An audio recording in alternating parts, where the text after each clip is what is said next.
Jam sot këtu për të paraqitur tekstin e rezolutës, i cili para disa muajsh është sponsorizuar nga një grup profesorësh dhe intelektualësh dhe është deponuar në formën e një peticioni pranë Kuvendit Kosovës. Partia Demokratike e Kosovës vetëm e ka marrë këtë tekst, e ka diskutuar me grupe tjera parlamentare dhe ka marrë mbështetje për ta sjellur në Kuvend dhe unë më lejoni që ta lexoj. Siç e dini, ka pas shqetësime serioze mbi procesin që po zhvillohet në Hag, mbi shkeljet ligjore dhe shkeljet kushtetuese që kanë ndodhur atje. Dhe ky kuvend, siç dihet, është themeluesi i gjykatës speciale. Prandaj mendoj që i takon këtij kuvendi dhe gjithë ne kemi vlerësuar që i takon këtij kuvendi të mbajë një qëndrim karshi këtyre zhvillimeve dhe në vijim unë do ta lexoj fjalë për fjalë tekstin e rezolutës duke kërkuar në fund votën e gjithë juve. Kuvendi i Republikës Kosovës në mbështetje të nenit 65 Kushtetutës Republikës Kosovës dhe nenit 3 të rregullorës punës së Kuvendit Kosovës në seancën plenare mbajtur me 12 shkurt të vitit 2026,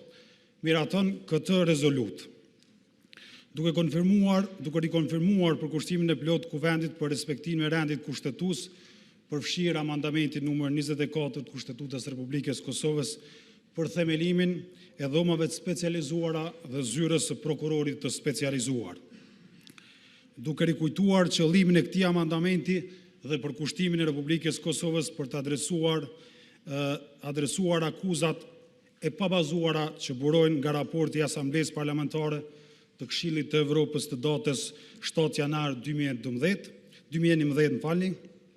të cilat as pas një dekade hetimi ndërkombëtar nuk përbëjnë bazë për të përfshirë në akëtë akuzën e ngritur kundër udhëheqësve të luftës së ushtrisë qlirimtare të Kosovës. Duke shprehur besimin e plot në vlerat të ushtrisë qlirimtare të Kosovës si pjesa më sublime e historisë tonë të vdeshme, mbi të cilën qëndron Republika jonë dhe duke nderuar sakrificën e burrave dhe grave të Kosovës për lirinë dhe pavarësinë e saj, siç nënvizohet në deklaratën e pavarësisë së Republikës Kosovës. Duke theksuar përkushtimin ton të plot për mbrojtjen e vlerave të demokracisë, ndarjes së pushteteve dhe pavarësisë së pushtetit gjyqësor, të sankcionuar me Kushtetutën e Republikës Kosovës dhe standardet e njohura ndërkombëtare. Duke theksuar përkushtimin ton të plot për mbrojtjen e drejtave dhe lirive të njeriut të mbrojtura me Kushtetutën e Kosovës, Deklaratën Universale për Drejtat e Njeriut, Paktin Ndërkombëtar për Drejtat Civile dhe Politike dhe Konventen Evropiane për Liritë dhe Drejtat e Njeriut. Duke vlerësuar të domosdoshme që të ritheksohet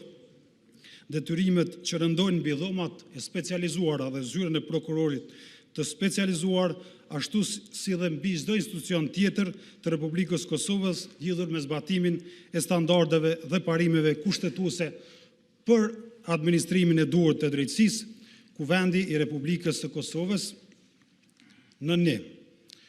kërkon nga dhomat e specializuara dhe zyra e prokurorit të specializuar që gjatë ushtrimit të funksioneve të tyre të sigurojnë zbatimin me përpikmëri të Kushtetutës së Republikës së Kosovës që përmban standardet më të mira ndërkombëtare lidhur me procesin e drejtë dhe të paanshëm, duke respektuar gjithashtu parimet e transparencës, llogaridhënies dhe kultivimit të besimit në drejtësi. Kërkon nga dhomat e specializuara dhe zyra e prokurorit të specializuar që në ushtrim të funksionit të tyre të sigurojnë zbatimin me përpikmëri të standardeve kushtetuese dhe ndërkombëtare lidhur me mbrojtjen e drejtave dhe lirive themelore të Hashim Thaqit, Kadri Veselit, Jakub Krasniqit, Recep Selimit dhe të tjerëve, përfshirë dhe detyrimin për të zbatuar me besnikëri standardet që burojnë nga jurisprudenca e gjykatës Evropiane për liritë dhe drejtat e njeriut. Në 3 kërkojmë nga ombudspersoni i dhomave të specializuara përgjegjës ekskluziv i cilit kërkojmë nga ombudsmani i dhomave specializuara përgjegjësia ekskluzive e cilit për dhomat e specializuara buron nga Kushtetuta e Republikës Kosovës që të veproj me paanësi të plot në ushtrim të këtij funksioni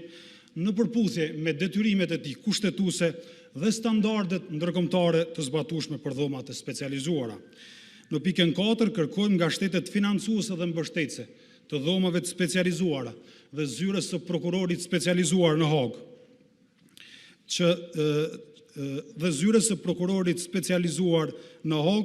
që gjykata të operoj në bazë të ligjeve dhe Kushtetutës Republikës Kosovës, e cila në brendin e saj ka standardet më të mira ndërkombëtare. Shtetet financuese dhe mbështetëse të dhomave të specializuar të Kosovës duhet marrin përgjegjësi për shkeljet që ndodhin atje. Nën 5, inkurajojmë gjitha shtetet demokratike të bashkohen në thirrjen tonë për respektimin e plotë të standardeve ndërkombëtare për një gjykim të drejtë dhe të paanshëm, standarde që burojnë nga tradita kushtetuese e shteteve demokratike dhe akteve të rekomanduara të miratuara nga mekanizmat ndërkombëtar, duke përfshirë, por pa u kufizuar në Kombet e Bashkuara, Bashkimin Evropian, Këshillin e Europës dhe Organizatën për Siguri dhe Bashkëpunim Evropian. Në 6, inkurajojmë mekanizmat monitorues për respektimin e drejtave dhe lirive të njerëzit të organizatave ndërkombëtare dhe organizatave jo qeveritare ndërkombëtare dhe vendore për monitorim të shtuar të pajtueshmërisë së funksionimit të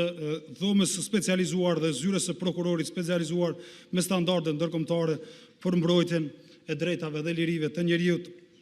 dhe procesin gjyqësor të drejtë dhe raportimin eventual të shkeljeve që mund të ndodhin. Në pikën 7, konfirmojmë zotimin dhe përkushtimin për sigurimin e gjitha mekanizmave, përfshirë ato të financimit në mbështetje të drejtave dhe mbrojtjes së udhëheqësve të luftës sonë çlirimtare para zyrës së prokurorit specializuar dhe dhomës të specializuar. Në 8, konfirmojmë zotimin dhe përkushtimin e plotë për ndërmarrjen e gjitha veprimeve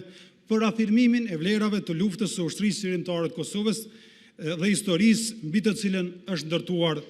Republika e Kosovës. Të nderuar deputet, ky është teksti i rezolutës. Në emër të grupit parlamentar të Lidhjes Demokratike të Kosovës, e mora fjalën për të shprehur mbështetjen për këtë rezolutë, por njëkohësisht për të bërë edhe propozimin për një pikë shtesë, e cila do të shkonte pas pikës 4, e që është me këtë tekst. Kjo rezolutë kërkon nga të gjitha institucionet e rendit dhe ligjit të Republikës së Kosovës,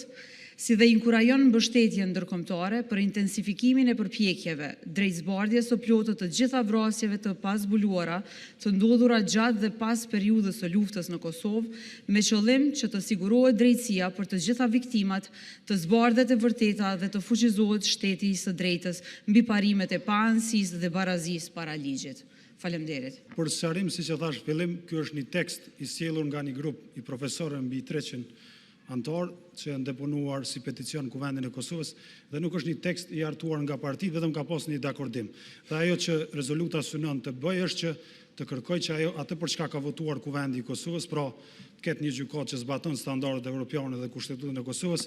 të ndodhë, kështu që mendoj që është e pamundur të bëjmë ndonjë ndryshim, sepse nuk është teksti ynë, është një tekst që vetëm e kemi mbështetur. Faleminderit shumë. Dëshiroj vetëm të them që edhe ky tekst është tekst ekspertësh dhe ne mendojmë që edhe ky formulim është në dakordim të tekstit të përgjithshëm të rezolutës, andaj do të dëshirojmë që ta kishim pjesë të saj. Për sqarim, tekstin e rezolutës e kemi pranuar sot dhe analizën e kemi bërë si grup parlamentar edhe me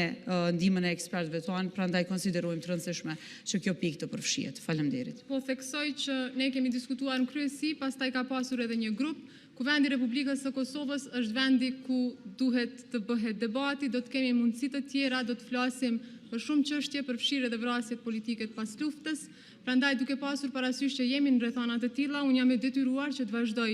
dhe të procedoj me votim. Prandaj në sallë janë të pranishëm 102 deputet, plus deputetët që me ngritje dorë të deklarohen. Kush është për këtë rezolutë që është propozuar nga zoti Gruda?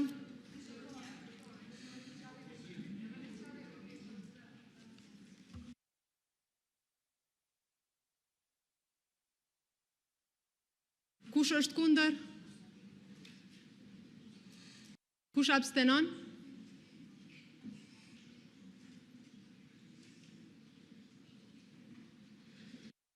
Në 10 vota për, 1 kundër, asnjë abstenim, konsideroj që rezoluta është miratuar. Vazhdojmë me